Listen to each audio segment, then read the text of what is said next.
sesuai dengan selera. Wong itu hanya urusan berapa tahun, 5 tahun sekali. Apalagi kalau sampai terlalu fanatik gara-gara beda pilihan, nanti pas tonggoan do tukaran. Naudzubillah. Nah, seperti 5 tahun yang lalu kan gitu. Sing milih Pak Prabowo tak ngomong atau diora pokok Prabowo jadi presiden. Sing sitoe Pak Jokowi ya. Sing sini saya tukaran sampai ono sing anake mantu besanan sampai cerai bisa. Sing kono mau Pak Prabowo jadi menteri nih ngelu jenengan sampai kayak gitu. Nggih napa boten Bu? Iya kan? Sing isor isih tukaran sing kono isih purakan. Panjenengan golek kesel. Ini. Jadi jangan sampai hal yang kayak demikian ini kita gunakan, kita ikut terlarut di dalam hal yang tidak baik. Ini yang pertama. Bahkan kadang-kadang itu orang kan sampai kelewatan gara-gara urusan kayak gini tuh. Sekarang itu banyak kiai-kiai yang kelihatan kiai gak sukses. Iya. Kiai itu gak sukses, ketemu gak suksesnya di mana? Dirinya sampai mengumpulkan para alumni, murid-muridnya dikumpulkan, diajari nanti pilihan presiden milih ini. Nih ada kiai kayak gitu itu nampak kiai yang gak sukses sama sekali. Lu kok bisa Ustadz? Iya, nek kiai sukses itu muridnya wis pinter, milih ben milih dewe, itu namanya kiai sukses. Gak milih apa presiden bisa jaluk dituntun, kan berarti kan belum sukses muridnya, nggih. Belum pinter. Lah nek ada guru muridnya masih belum pinter, gurunya nggak sukses. Makanya ada dulu yang namanya Imam Sufyan Ats-Tsauri. Imam Sufyan Ats-Tsauri ini sampai beliau saking khawatirnya keikhlasan beliau untuk mengajar ini bisa rusak, beliau itu gak mau kenal sama muridnya, gak pengen ngerti muridnya. Kenapa? Kalau sampai orang ini ngerti murid apalagi nih pondokan, maaf saja mungkin yang pernah mondok dan saya juga orang pondokan, ketemu nekku murid kongkon lakoni kiai biasanya kayak gitu, diluk nyuruh, anus dilik nyuruh, ini lakoni. Nah, Imam Sufyan Ats-Tsauri tidak mau kenal, saking kepinginnya sampai beliau itu pernah mengalami kelaparan. Beliau saking ikhlasnya, sekarang kan jadi guru kan enak dibayar. Zaman dhisik gak ono guru dibayar. Nah, guru sing saiki tuh enak. Guru sekarang bayaran double kabeh malah. Saya itu bagian guru gratisan ya, saya mulai dulu ya. Saya lanjutkan adzan dulu ya.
Ibu-ibu yang saya hormati, jadi yang pertama pada kesempatan malam hari ini saya sampaikan, mari kita menjaga diri untuk jangan sampai melakukan gunjing atau membuka aibnya orang lain. Kita lanjutkan, bukan hanya di waktunya pilpres ini saja, selanjutnya mungkin habis bahan nanti presiden selesai, nanti pas tonggone dikocil sakin nanti tonggone ini.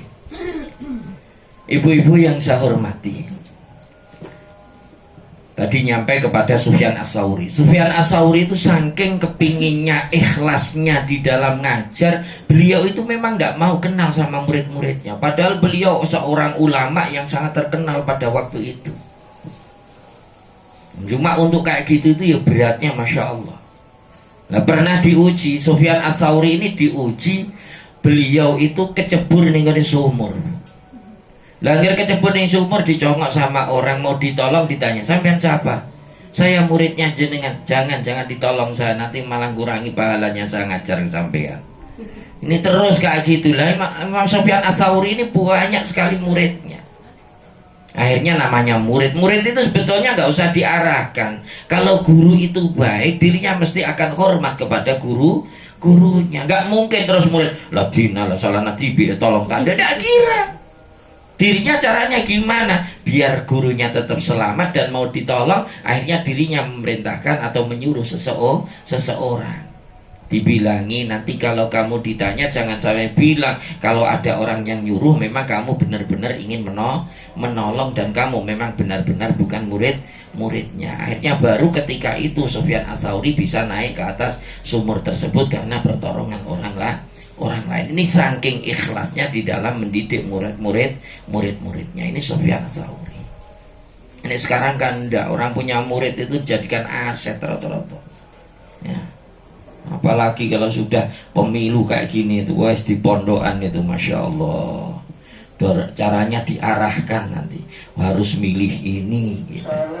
Gak milih ini, sampai-sampai ada yang sampai kayak gitu. Kalau pilihan gak cocok dengan pilihannya kiai, diberhentikan dari ngajar. Nah, yang urusan kayak gitu kok sampai dikonleren ngajar. Ini aneh kalau sudah kayak gitu tuh aneh. Saya punya guru Hadratus Syekh Maimun Zubair. Ketika saya ingat ketika putra beliau mencalonkan diri sebagai wakil gubernur Jawa Tengah Gus Yassin, gandengannya Pak Ganjar Pranowo. Ketika Gus Yassin dicalonkan, digandengkan dengan Bapak Ganjar Pranowo, waktu itu apa pernah Kiai Maimun itu nyampaikan kepada murid-muridnya, murid-muridku, sekarang anak saya nyalon jadi wakil gubernur, ayo semuanya harus milih Gus Yassin. Gak ada, Bu. Tapi kalau murid itu ngerti, gak usah disuruh, mesti akan nurut kepada kiai. Justru kalau sampai dipaksa-paksakan kayak gitu, kesannya murid ini tidak taat kepada seorang kiai, sehingga nanti akhirnya kesannya seperti yang saya katakan tadi, menjadi kiai bukan kiai yang sukses, karena hanya milih saja, minta harus nurut, nanti dipilihkan oleh seorang guru. Apalagi sampai disumpahi, nanti kalau nggak ikut pilihan saya, semoga ilmunya nggak manfaat, nggak barokah. Waduh, dedel duel kalau sudah kayak gitu, nggih. Saya itu nggak pernah ngajak murid-murid saya kayak gitu sama sekali. Paling-paling seandainya saya ngajak jenengan nggak nanggung, Bu. Nek nanti seandainya barangkali kapan-kapan kalau ajak jenengan, Bu, ayo milih ini, paling tak sawoni, Bu. Nek gratisan aku yo monisan, Bu. Nah, nanti bagaimana hukumnya Ustadz kalau nerima sangu dari calon, kita bahas pada pertemuan yang akan datang. Nanti saya sampaikan semuanya, saya kupas dari sudut pandang fikihnya, bagaimanakah hukumnya orang yang mencalonkan diri sambil membagi-bagikan uang, apakah itu terkategorikan riswah atau sogoan? Yang nerima bagaimana, apakah ar-rashi wal murtashi finnar, orang yang menyogok dan yang disogok masuk neraka? Nanti insya Allah akan saya bahas pada pertemuan yang akan datang, semakin mendekati dengan pilihan presiden yang akan datang. Oke, itu saja mungkin yang bisa saya sampaikan. Barangkali ada yang kurang jelas dari apa yang saya sampaikan, monggo ibu-ibu untuk bertanya. Pokok aja takon dulu, pilihannya jenengan apa Ustaz? Enggak jawab kula.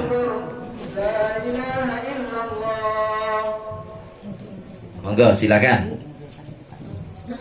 Nggih. Mungkin di luar topik ya Ustaz. Nggih, monggo enggak apa-apa. Assalamualaikum warahmatullahi wabarakatuh. Waalaikumsalam warahmatullahi wabarakatuh.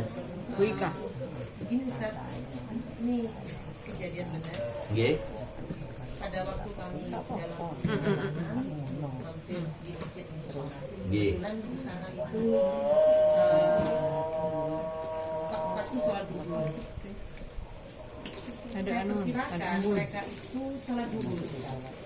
Ya, saya ikut masuk. Bermakmum, nggih. Begitu rakaat kedua selesai, salam. Nggih. Saya bingung. Mereka berdiri iqomah, ternyata jamak. Mereka jamak dan kosong.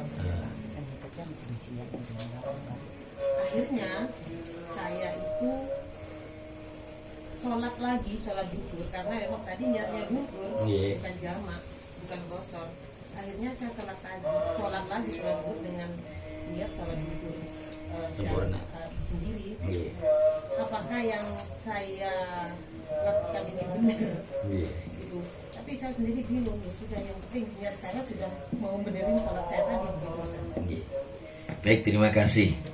Jadi ketika seseorang bermakmum, kalau aturan fikih dulu kita sudut pandang fikihnya ya, layatimul mukimmu bil muqassiri, tidak boleh orang yang sholat mukim atau orang yang sholat sempurna bermakmum dengan orang yang mengerjakan sholat qasar.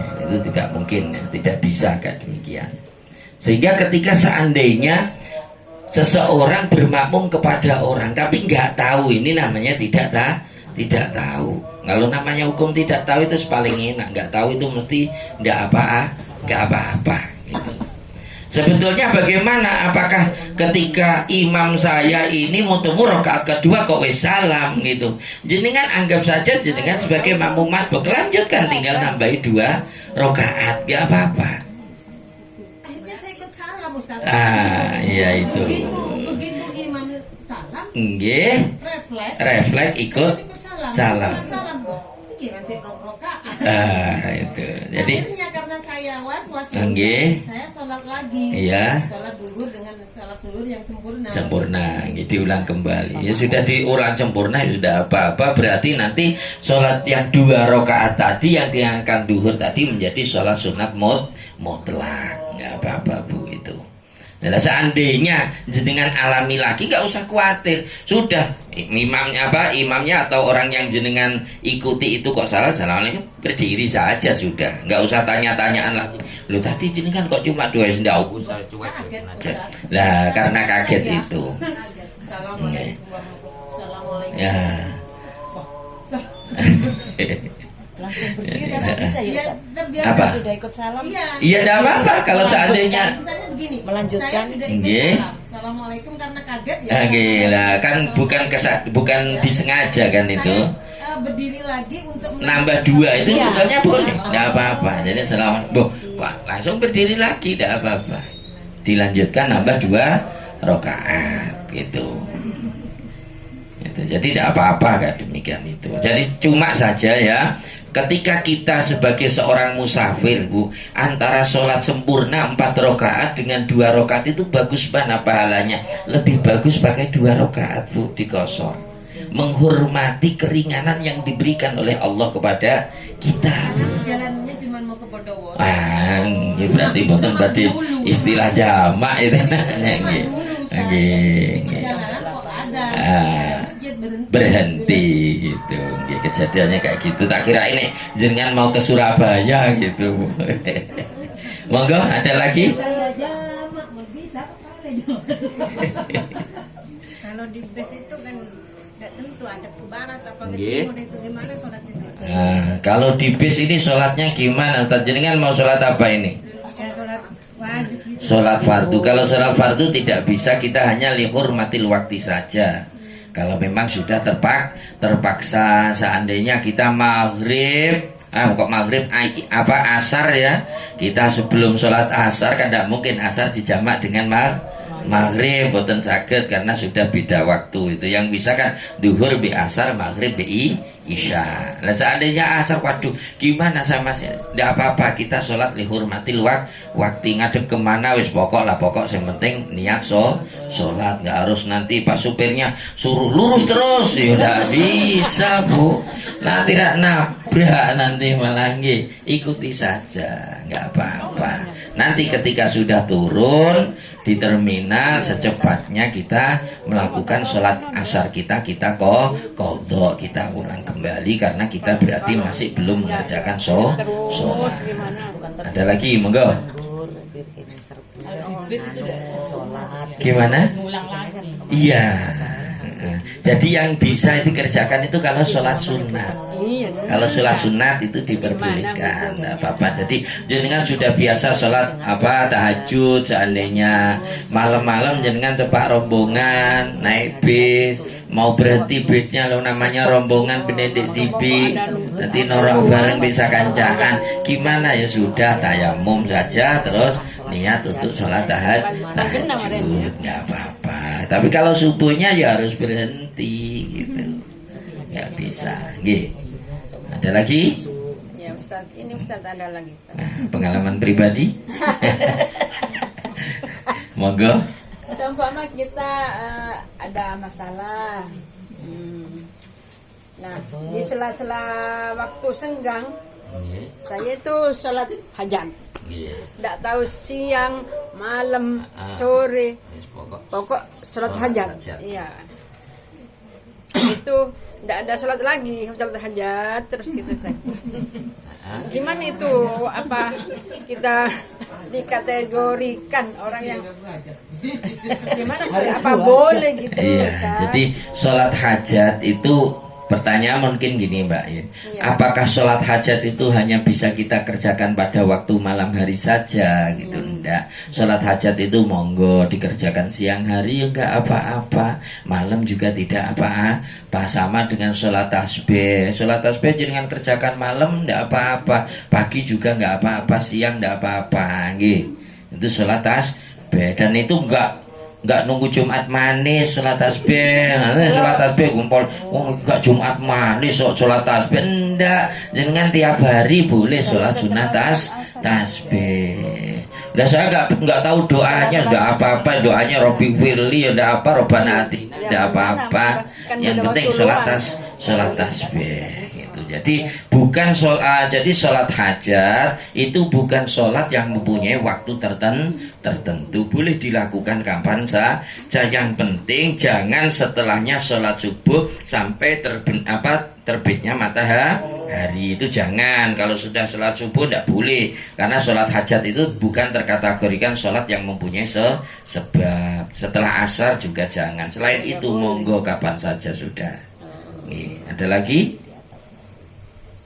Nggih. Sholat tadi untuk pergi perjalanan kan alangkah baiknya kalau di Kosor. Nggih. Jadi dua-duanya katakanlah mau sholat duhur dan asar. Nggih. Nggih. Berarti duhurnya juga dua. Iya. Meskipun ketika itu dalam keadaan waktu duhur. Iya. Iya, jadi duhurnya dua, nanti asalnya dua. Kalau berarti dikerjakan di waktu duhur namanya jamak takdim qashar.